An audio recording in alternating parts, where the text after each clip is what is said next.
లోక్సభ రాజ్యసభలో Amaravati bill pass అయింది.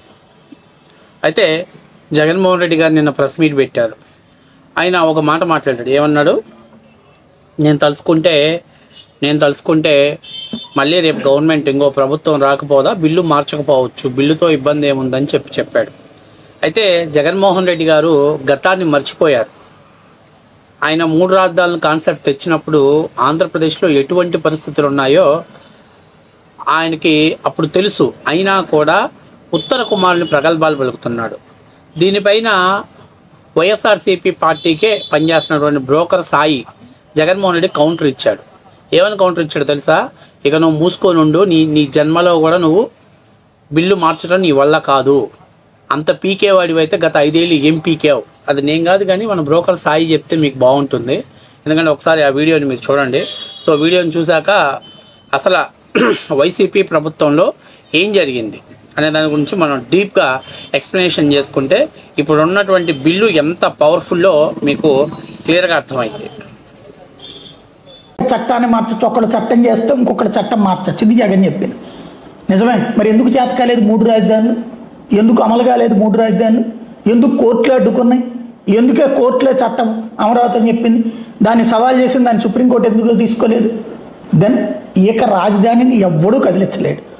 Only చెయ్యాల్సినంత మాత్రమే చెయ్యాలి. ఇక్కడ చెయ్యకూడనిది కలిపినటువంటిది ఏంటయ్యా అంటే ఇదంతా మాట్లాడి అమరావతిలో ఇన్ని లక్షల కోట్లు అవుతుంది. ఇదంతా భవిష్యత్తులో ఆంధ్రప్రదేశ్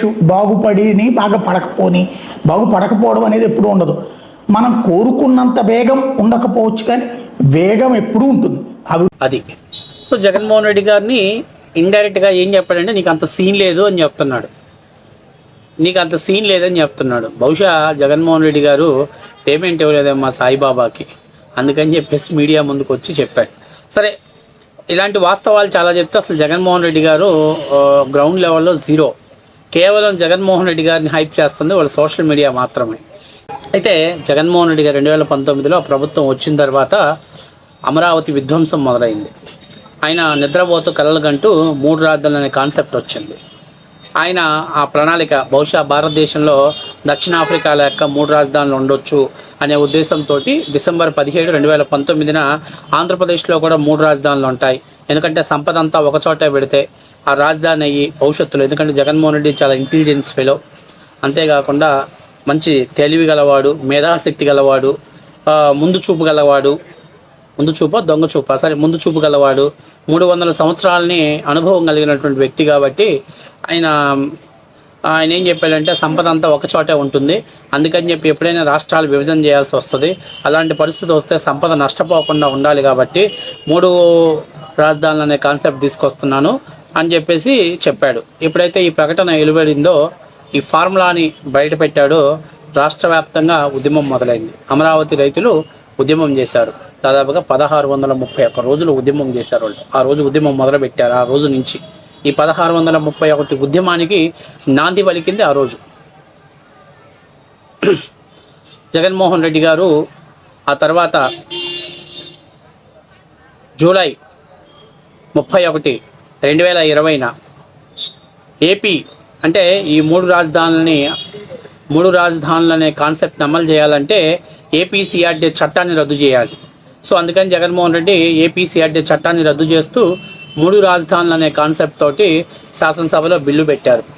అప్పట్లో చంద్రబాబు నాయుడు గారు నా కొడుకు వయసు అంత ఉన్నావు, చిన్నపిల్లాడివి, ఫస్ట్ టైం ముఖ్యమంత్రి అయ్యావు, ఆలోచన చేసుకో, ఇది కరెక్ట్ పద్ధతి కాదు, రైతు ఏడ్చిన చోట మంచిది కాదు, నీకు చేతులెత్తి దండం పెడుతున్నా. చంద్రబాబు నాయుడు మీద కక్ష ఉంటే చంద్రబాబు నాయుడు గారిని ఏమన్నా చేయాలనుకుంటూ చేసుకో రాజకీయంగా, కానీ పాపం అమానుష్యమైన రైతుల జోలికి వెళ్ళొద్దని చెప్పి చంద్రబాబు నాయుడు గారు చేతులెత్తి మొక్కాడు. ఆ రోజు ప్రతి ఆంధ్రుడి కళ్ళల్లో కన్నీళ్ళు.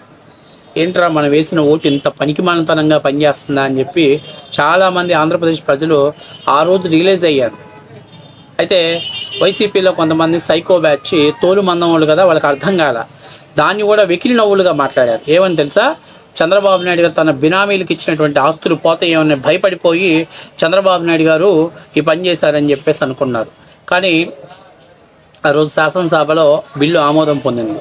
ఇక శాసన మండలిలోకి వచ్చాక బిల్లు 3 రాజధానులు అనే కాన్సెప్ట్ని వీగిపోవడంతో దాన్ని సెలెక్టెడ్ కమిటీకి పంపించడం జరిగింది. ఇక డిసెంబర్ 13, 2021 కోర్టులో ఇబ్బందులు అడ్డంకులు రావడంతో 3 రాజధానుల చట్టాన్ని ఉపసంహరించుకొని ఏపీసీఆర్డీ చట్టాన్ని పునరుద్ధరించారు. ఇప్పుడు ఇంకాకేదో మాట్లాడాడు, రేపు మళ్ళీ నేను చట్టం చేస్తానన్నాడు కదా, ఇదే ఇందాక ఇప్పుడు సాయి చెప్పింది కూడా ఇదే. అరే బాబు, 2021 డిసెంబర్ 13 కోర్టు ఏమి ఇచ్చింది? మూసుకొని ఏపీసీఆర్డీ చట్టాన్ని అమలు చేయి, నీకు రైట్ లేదు, చట్టాన్ని రద్దు చేసే రైట్ నీకు లేదు, అమరావతి రాజధానిగా ఉంచు. 3 రాజధానుల కాన్సెప్ట్ ఏమైనా ఉంటే మడిచి మీ వైసీపీ పార్టీలో పెట్టుకో, మీ పార్టీకి 3 రంగులు ఉన్నాయి కదా అని 3 రాజధానులు తీసుకొస్తాడు, ఎవడో యాక్సెప్ట్ చేయడని చెప్పాడు. ఈయన మరి ఏది శాసనసభలోనే బిల్లుగా అనేటువంటి రాజధానికే అంత పవర్ఫుల్ చట్టం వచ్చింది ఆ రోజు. కానీ ఈరోజు లోక్సభ బిల్లు చేసింది ఏనంట, బిల్లు మారుస్తాడంట. సిగ్గుండాలి కనీసం మాట్లాడటానికైనా. అది మనం ఏమన్నా బుర్ర తక్కువ ఆలోచన విధానంగా మాట్లాడుతున్నావా? అసలు బుర్ర ఉందా మనకేమన్నా? ఏం మాట్లాడుతున్నావు? రాష్ట్ర ప్రజల్ని పిచ్చోళ్ళని చేసావు. 5 ఏళ్ళు రాజధాని లేని రాష్ట్రాన్ని తయారు చేసావు నువ్వు, ఇంకా మాట్లాడుతున్నావు. అది వాస్తవం కదా? ఏపీసీఆర్డీ చట్టంలో ఇబ్బందులను ఏపీసీఆర్డీని పునరుద్ధరించావా లేదా? నీ చేత్తో నువ్వే పునరుద్ధరించావు. అక్కడ అంతేకాకుండా అప్పట్లో కొన్ని కేంద్ర కార్యాలయాల్ని, అంటే నీటిపారుదల శాఖ ఇట్లాగా ఉన్నటువంటి కేంద్ర కార్యాలయాల్ని మేము విశాఖపట్నం తరలిస్తామని చెప్తే అప్పట్లో హైకోర్టు ఒక తీవ్రమైనటువంటి వ్యాఖ్యలు చేసింది. ఎవరైతే ఏ కార్యాలయాన్ని అయితే అక్కడ తరలిస్తారో వాళ్ళు మళ్ళీ తిరిగి ఆ కార్యాలయాన్ని ఇక్కడ తీసుకురావడానికి అయ్యే ఖర్చు మొత్తం మీరే, ఆ శాఖ ప్రిన్సిపల్ సెక్రటరీ వాళ్ళే భరాయించాలి. బీ కేర్ఫుల్, ఖబర్దార్ అని కూడా చెప్పింది. ఒకవేళ మీరు తరలించిన తర్వాత, ఎందుకంటే జగన్మోహన్ రెడ్డి గారి మనస్తత్వం హైకోర్టుకు బాగా తెలుసు, ఒకవేళ తరలించిన తర్వాత మీరు శాఖ మారినా మీ శాలరీ నుంచి కట్ చేస్తామని చెప్పింది. వాస్తవం కాదా జగన్మోహన్ రెడ్డి గారు? ఏందో మాట్లాడతావు జగన్మోహన్ రెడ్డి, ఉత్తర కుమారుని ప్రగల్భాలు మాట్లాడతావు ఎవరికి తెలియనట్టు. అలాగే మార్చి 5, 2022 అమరావతిని ఏకైక రాజధానిగా అభివృద్ధి చేయాలని ఏపీ హైకోర్టు తీర్పు ఇచ్చింది. ఇది అప్పుడేం తెలుగుదేశం పార్టీ అధికారంలో లేదు, నీ పార్టీలో నువ్వే అధికారంలో 151 సీట్లతో ఉన్న నీకే ఇచ్చింది. అమరావతిని ఏకైక రాజధానిగా మీరు కొనసాగించండి. వాళ్ళ వైపు ధర్మం ఉంది, వాళ్ళ వైపు న్యాయం ఉంది. వాళ్ళ తాతల ముత్తాతల తరం నుంచి వచ్చినటువంటి ఆస్తులు దారదత్తం చేశారు. ఇలాంటి పనికి మాలిన ముఖ్యమంత్రి అవుతాడని తెలియక వాళ్ళు చేశారు పొరపాటున. అసలు ఇంత బుద్ధి తక్కువ ఆలోచన చేస్తాడని తెలియక చేశారు ఆ రోజు. ఇది వాస్తవం కాదా? మీకు హైకోర్టు తీర్పు ఇవ్వలేదా? ఇక్కడ హైకోర్టు చెప్పు దెబ్బలు కొడితే ఏడు సరిపోదని మళ్ళీ సుప్రీంకోర్టుకు పోతే హైకోర్టుని మేము సమర్థిస్తున్నామని చెప్పింది. ఇంకా సిగ్గుండాలి వైసీపీకి. మళ్ళీ ఆయన నిన్న బలి చిలక పలుకులు మారుతుంది. ఈ అవమానాలను చెప్పుకోవట్లే ఆయన జగన్మోహన్ రెడ్డి. అందుకని ఇప్పుడు సాయి చెప్పింది, గతంలో నీకు అనుభవాలు జరిగినాయి కదా, మరి వీటి గురించి మాట్లాడవేంటి అని చెప్పేసి మాట్లాడాడు. వాస్తవం. జూన్ 2వ తారీఖు నాటికి 2024 నాటికి ఉమ్మడి హైదరాబాద్ యూటీ అనేది ముగిసిపోయింది. ఇప్పుడు రాష్ట్రానికి ఒక శాస్త్ర రాజధాని కావాలి. అందుకనే లోక్సభలో దాన్ని బిల్లు చేసుకొని లోక్సభలో ఆమోదం చేసుకొని తీసుకురాండి. ఏపీసీఆర్డీ చట్టాన్ని రద్దు చేయని చేతగల నువ్వు కూడా మాట్లాడుతున్నావు. 151 సీట్లు వచ్చినోడివి. హైకోర్టు చెంపదెబ్బలు వేయలేదా మిమ్మల్ని? ప్రిన్సిపల్ సెక్రటరీస్ అందరినీ ముట్టికాయలు వేయలేదా?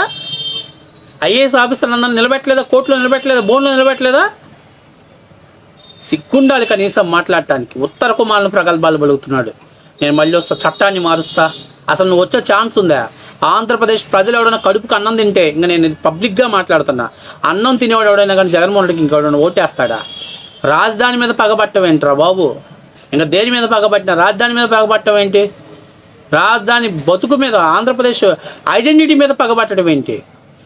నేను ఏదో పెట్టాడు పేరు, మావి గన్ను అంట. ఈయన అమరావతికి ₹10 పని చేయలేదు కానీ ఈయన గన్ను లాస్ట్లో ఈయన పేరు పెట్టాలంట. ఏం పీకినావయ్యా? నీ పేరు పెట్టను? ఏం పీకావు నువ్వు?